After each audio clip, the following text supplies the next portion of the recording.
Welcome to another video. This is another top 10 music video, and we're looking at the year 1980. Let me just check. 1987 is the year.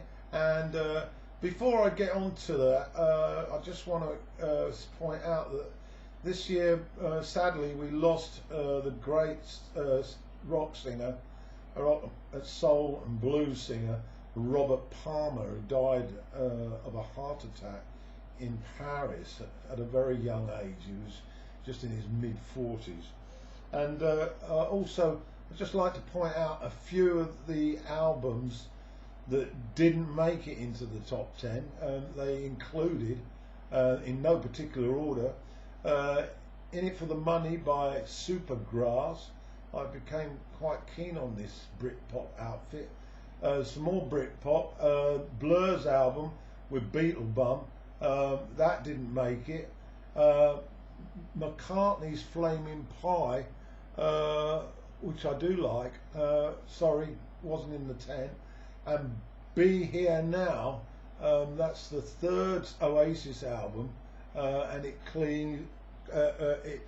it had If You Know What I Mean, and that who could forget that video of that helicopter, and others that didn't quite make it. All but Urban Hymns by The Verve, an excellent band, all part of the Britpop scene, and The Truth by Prince, which is a very underrated album, initially I think released on the internet, and finally the U2's Pop, which has got some cracking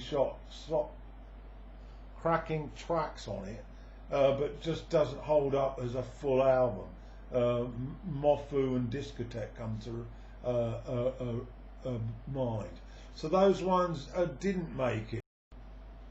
Right, so let's get on to the albums that did make the top 10. And at number 10, it's 500 AM, which is an album that I doubt if many people have heard of. It's by Adrian Borland. For those of you that may be following my top 10s, they'll know that he was in the band The Sound in the 80s, and I really like them. And this was Adrian's last recorded material. He sadly took his own life on the London Underground, suffered from severe depression. It's a very, very good sort of new wave style album. At number 9, it's Telling Stories by the Charlatans. This band I've grown to love, and this is one of their earlier albums, and it's a cracker. At number 8, Introducing by Ruben Gonzalez. Now, this is a piano player from Cuba, and he was pretty old by the time he put this down on music. He was into his 70s, but Cuban music took off around this time as a result of the exposure by Ry Cooder. More about him later. But Ruben anyway went into the studio, and it's a magical trip down nostalgia way with regard to Cuban sort of music, particularly of course Latin influenced sort of dance band music. It's a beautiful record. At number 7 is David Byrne, Feelings. Now, I'm a great lover of Byrne. I really love Talking Heads, and when he went solo, I followed him right from Rio Momo, and this is another very, very tasty offering, with Miss America and Amnesia as the top tracks. So, up to number 6, and it's David Bowie, Earthling. Now, I must admit, I sort of meandered away from Bowie for a while, but this album really brought me back into the fold. I really like the sort of industrial type of sound, lots of sort of electronics and synths going on, and I played this a lot when it came out. I'm Afraid of the Americans, 7 Years in Tibet, and Looking for Satellites are my top tracks on Earthling. Right, up to 5 now, and it's the Van Morrison annual visit to Van Morrison. This is the Healing Game. John Lee Hooker is a guest on this, of course, and it's an absolute gem as usual from the man from Belfast. Waiting Game, Piper at the Gates of Dawn, and the title track. Certainly check it out. It's absolutely beautiful. So to 4, and we've got Morrissey's latest offering, Maladjusted. Now, if you are of a rather weak disposition and going through a personality crisis, this may not be a good listen. It's very depressing. But the lyrical use by Morrissey is always something I've been impressed by, and I like this band as well. So we've got Alma Mater's, Trouble Loves Me, and Wide to Receive. Those are the highlights. So we're up to number 3 now, and I mentioned earlier about Ry Cooder.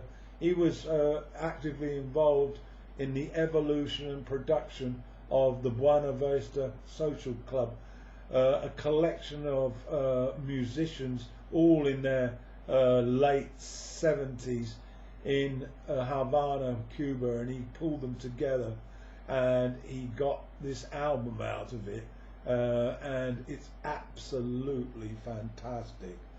But you've got to like sort of the Cuban style salsa, Latin type of band sound, and it's breathtaking.